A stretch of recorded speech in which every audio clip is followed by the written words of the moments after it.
মুহূর্তে কোথাও একটাই ব্যক্তিত্ব, একজনই তিনি, যাকে নিয়ে এই এত কিছু প্রতিদিন বিতর্কের সূত্রপাত হচ্ছে। তিনি শেখ হাসিনা। শেখ হাসিনা এই মুহূর্তে কোথায় রয়েছেন, কিভাবে রয়েছেন, কি ভাবনা চিন্তা করছেন, কি প্ল্যান করছেন এবং তিনি কখন কোথায় থাকবেন, কোন দেশে আশ্রয় নেবেন, কোন দেশ থেকে কোন দেশে যাবেন বা আদৌ বাংলাদেশে ফিরবেন কিনা। যে খবর আমরা পাচ্ছি হয়তো ফেরার সম্ভাবনাও থাকতে পারে, আর অন্য ছবিও সামনে আসছে। সেগুলো কি কি একটা একটা করে তুলে ধরবো আজ। তবে তার আগে বলি এই মুহূর্তে বাংলাদেশে কি চলছে। সবচেয়ে গুরুত্বপূর্ণ বিষয়, বিগত 2-3 দিন ধরে এক্সক্লুসিভলি রিপাবলিক বাংলা দেখিয়েছে সেই খবর, যে খবর বাংলাদেশের কোনো মিডিয়া দেখায়নি, দেখাবেও না। তা হচ্ছে কিভাবে শেখ হাসিনার বিরুদ্ধে তথ্য প্রমাণ জড়ো করার জন্য একের পর এক কেস, একের পর এক মামলা সাজানো হচ্ছে। এমনকি 4-5 মাস আগের ঘটনার জন্য পর্যন্ত নিহতের আত্মীয়কে তুলে এনে তাকে দিয়ে জোর জবরদস্তি পর্যন্ত মামলা করানো হচ্ছে, যাতে সেগুলো শেখ হাসিনার বিরুদ্ধে কাজে লাগানো যায়। বলা হচ্ছে গণহত্যার জন্য, অথচ সেই গণহত্যার সপক্ষে আজ পর্যন্ত কোনো রকম তথ্য প্রমাণ জোটাতে ব্যর্থ ইউনূসের প্রশাসন। বলা হচ্ছে বৈষম্য বিরোধী ছাত্র আন্দোলনের গুলি চালানোর ঘটনায় নাকি মদত ছিল শেখ হাসিনার, তারই ইনস্ট্রাকশনে হয়েছে। অথচ পুলিশের গুলি চালানোর ইনস্ট্রাকশন কে দিয়েছিল তা আজ পর্যন্ত স্পষ্ট নয়। এমনকি আবু সাইদের মৃত্যু, তাও কোন দিক থেকে গুলিতে হয়েছে, নাকি অন্য কোনো বড় গুরুতর আঘাতে হয়েছে, মাথাতে পাথর বা ইট ভারী ছোড়া হয়েছে কিনা, তার জন্য রক্তাক্ত হয়ে আবু সাইদ ঢলে পড়ে কিনা, সেই নিয়েও চুলচেরা বিশ্লেষণ চলছে, বিতর্ক সেখানেও দানা বাঁধছে যে আসলে নাকি পুলিশের গুলিতে আবু সাইদের মৃত্যুটাই হয়নি, কারণ পুলিশের কাছে সেই সময়তে যে গুলি ছিল সেটাকে বলা হয় রাবার বুলেট, আর রাবার বুলেটে কারোর মৃত্যু হয় না। এবং বেশ কিছু ভিডিও ফুটেজ সামনে আসছে যেখানে দেখতে পাওয়া যাচ্ছে আবু সাইদকে পুলিশ আসার আগের মুহূর্তে তার মধ্যেই কেউ এমন কিছু ঢিল ছোড়ে বা ইট ছোড়ে, ভারী পাথর বা ইট ছোড়ে, যাতে তার মাথায় লাগে এবং সেখান থেকে রক্ত বেরোতে শুরু করে।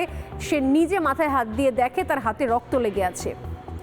একাধিক জিনিস যত বেশি সামনে আসছে তত বেশি বোঝা যাচ্ছে যে আসলে পুরো বিষয়টাই একটা সুন্দর প্ল্যান করে, ছক করে এগোনো হয়েছিল, যাতে বৈষম্য বিরোধী ছাত্র আন্দোলনের মধ্যেই একটা দল তারা নির্দিষ্ট এজেন্ডা নিয়ে ঢুকে পড়েছিল। তারা কারা ছিল? তারা কি শিবিরের ছাত্ররা ছিল, শিবিরের কিছু তরুণ নেতা ছিল, নাকি অন্য আরও কোনো ভয়ঙ্কর উদ্দেশ্য নিয়ে রীতিমতো ট্রেনিং নিয়ে ওই ভিড়ের মধ্যে ঢুকে গিয়েছিল, যাতে তারা তার মধ্যে ঢুকে একটা নৈরাজ্য তৈরি করতে পারে এবং অন্তত বেশ কয়েকজন ছাত্রের লাশ পড়ে যায়। এটাই ছিল তাদের মূল মন্ত্র, মূল উদ্দেশ্য। ক্রমশ যত দিন যাচ্ছে তত বিশেষ করে স্পষ্ট হচ্ছে গোটা ছবিটা।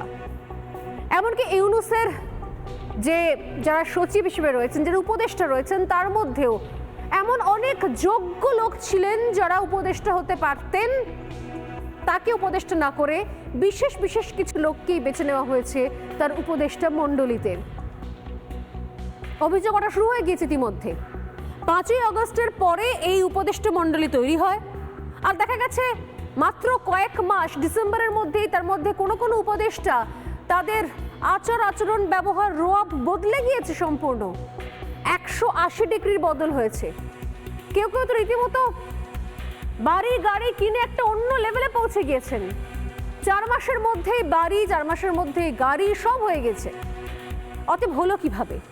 তাহলে পুরোটাই কি নেপথ্যে বড়সড় ষড়যন্ত্র ছিল? এই ষড়যন্ত্রটা আসলে বোধহয় ইউনূসের একটা প্যাটার্ন। তিনি সবকিছুর মধ্যেই ষড়যন্ত্র করতে যায় এবং সব সময় একটা ছক সাজাতে যায়।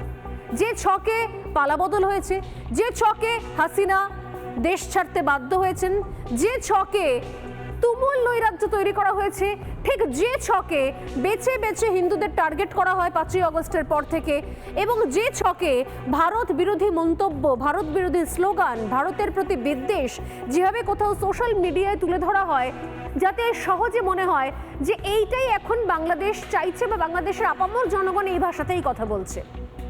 আপনাদের দেখিয়েছিলাম এর আগে যে কি সুন্দর সোশ্যাল মিডিয়াকে ব্যবহার করার জন্য ইউনূস বারবার ফেসবুকের দপ্তরের সঙ্গে যোগাযোগ রেখেছে এবং সেখান থেকে আধিকারিককে নিয়ে এসে ঘন্টার পর ঘন্টা বৈঠক করেছে কোন কোন ভিডিও যাতে মানুষ দেখতে না পায় বা কোন কোন ভিডিওগুলো রিপিটেডলি বারংবার আপনি না চাইলেও সেগুলোই ঘুরে ফিরে আসে। প্রতিটা জিনিস সুন্দর একটা সাজানো গোছানো ছক। আর এবারে ইউনূসের যে ছক, এবং এই ছকের মধ্যে বলতে ভুলে গেলাম আমি, এই ছকের মধ্যে একটা বড় পার্ট হচ্ছে জঙ্গিদেরকে ছেড়ে দেওয়া। দেখুন বেছে বেছে বিএনপির সময়কার, সেই সময়কার বাংলাদেশের ভাষায় বলতে গেলে সাবেক মন্ত্রী, আমরা বলি প্রাক্তন, সেই সময় এক্সে বারকারেক মন্ত্রী যারা এক্সে বারকারেক জঙ্গিরও ওপর দিয়ে যায় তাদেরকে খুলেআম ছেড়ে দেওয়া হচ্ছে। যাদের ফাঁসির সাজা ছিল তাদের পর্যন্ত ছেড়ে দেওয়া হচ্ছে। আর নতুন করে ফাঁসিতে ঝোলানোর জন্য আওয়ামী লীগের বেছে বেছে এমপি মিনিস্টার তাদের ওপর নতুন নতুন মামলা রুজু করা হচ্ছে। বেছে বেছে শেখ হাসিনার বিরুদ্ধে সমস্ত মামলা মোকদ্দমা সমস্ত অভিযোগ এককাট্টা করার চেষ্টা করা হচ্ছে। সব থেকে বড় বিষয় দেখুন, আমি আগের দিন বলেছিলাম যে 8খানা প্রকল্প রয়েছে, যে 8টা প্রকল্পে বিদেশি ফান্ড নিয়ে এসে সেই প্রকল্পগুলোকে করাতে চেয়েছিলেন শেখ হাসিনা। এমনকি আমরা জানি যে পদ্মা সেতুতেও বিদেশি ফান্ড রয়েছে।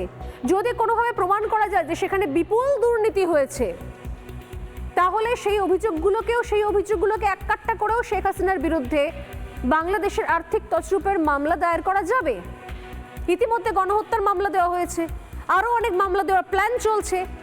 কিন্তু এই সমস্ত কিছুর মধ্যে যেটা রয়েছে সেটা হচ্ছে আর্থিক দুর্নীতি, যেটা যে লেভেলে করেছেন শেখ হাসিনা বলে অভিযোগ ইউনূসের, সেই আর্থিক দুর্নীতিকে বিশ্বের দরবারে প্রমাণ করতে গেলে চাই হচ্ছে তথ্য প্রমাণ, এবং সেগুলোকে এককাট্টা করার প্রয়োজন রয়েছে যাতে শেখ হাসিনার বিরুদ্ধে নিজের দেশে আরও বেশি মামলা মোকদ্দমা রুজু করা যায়, তাকে আরও বড় কোনো ক্রিমিনাল বানানো যায়, আর্থিক তছরূপের মামলা দেওয়া যায় শেখ হাসিনার বিরুদ্ধে। এবং তার জন্য কি দরকার? তার জন্য প্রকল্পগুলোতে কত কত দুর্নীতি হয়েছে সেটা জানা দরকার। প্রকল্পগুলোর কাগজপত্র কোথায় থাকে? সচিবালয়। দেখুন, আমার মনে হয় বাংলাদেশের মানুষ এতটা বোকা নন। আর আমরা এদেশ থেকে দেশের মিডিয়া খোলা চোখে দেখতে পাচ্ছি, কারণ আমাদের উপর কোনো চাপ নেই। বাংলাদেশের মিডিয়াও দেখতে পাচ্ছে, বুঝতে পারছে, কিন্তু দেখাতে পারছে না, তাদের উপর চাপ রয়েছে। তাই বাংলাদেশ মিডিয়া যে খবর দেখাবে না সে খবর আমরা তুলে ধরছি। গতকাল মাঝরাতে ঢাকার সচিবালয়ে হঠাৎ করে আগুন লেগে যায়। ঢাকার সচিবালয়ে কোনো ছোটখাটো কোনো দোকান নয়, রাস্তার ধারের কোনো ঘুমটি দোকান নয়, কি দুম করে আগুন লেগে গেল। একটা গোটা বিল্ডিং দাউ দাউ করে জ্বলেছে গতকাল মধ্যরাতে। সচিবালয়ের 7 নম্বর ভবনে হঠাৎ করে আগুন লেগে যায়। কি থেকে আগুন কেউ জানতে পারেনি এখনো পর্যন্ত আসল কারণ। এবং এতটাই ভয়ঙ্কর সেই আগুন যে আগুন নিয়ন্ত্রণ করতে সময় লেগে গেল পাক্কা 10 ঘন্টা। 20টা ইঞ্জিন এলো, 10 ঘন্টা ধরে চেষ্টা চললো, তারপরে আগুনকে নিয়ন্ত্রণে আনা সম্ভব হলো। ততক্ষণে সবই ছাই। কতখানি গুরুত্বপূর্ণ এই 7 নম্বর সচিবালয় ভবন। 7 নম্বর ভবন সচিবালয়ের 7 নম্বর ভবনে বেশ কয়েকটি গুরুত্বপূর্ণ মন্ত্রণালয় সহ বিভাগের অফিস রয়েছে। বিভিন্ন গুরুত্বপূর্ণ দপ্তর রয়েছে। এই ভবনের মধ্যেই রয়েছে দেখুন সড়ক পরিবহন এবং সেতু মন্ত্রণালয়। প্লিজ আমার কথাগুলো মন দিয়ে শুনবেন, চাইলে নোট করে রাখতে পারেন খাতা কলম নিয়ে।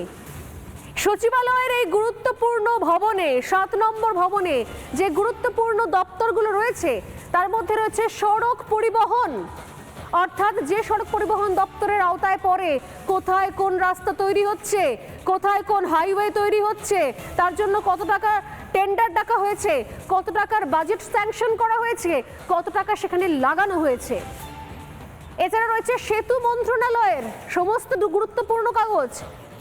সেতু মন্ত্রণালয়, বুঝতে পারছেন তো মানেটা? সেতু মন্ত্রণালয় অর্থাৎ সেতু নির্মাণের সমস্ত কাগজ ফাইল যেখানে থাকে। আর এই মুহূর্তে বাংলাদেশে সব থেকে চর্চিত আলোচিত বিষয় কোন সেতু ছিল আপনারাও জানেন, পদ্মা সেতু। এবং ইতিমধ্যেই বিএনপির তরফ থেকে শুরু করে আরো অনেকেই অভিযোগ করেছেন যে এই পদ্মা সেতু পেছনে যা টাকা খরচ হয়েছে সেটা সম্পূর্ণটাই লুট করা হয়েছে। আসল যত টাকা আনা হয়েছিল সেই টাকাতে অন্তত এরকম 7খানা পদ্মা সেতু হয়ে যেত। নানা ধরনের কন্টেন্ট দেখার জন্য লাইক করুন, শেয়ার করুন আমাদের ফেসবুক পেজ, সাবস্ক্রাইব করুন আমাদের ইউটিউব চ্যানেল। পাশাপাশি অন্যান্য ব্রেকিং নিউজের জন্য অবশ্যই চোখ রাখুন রিপাবলিক বাংলায়।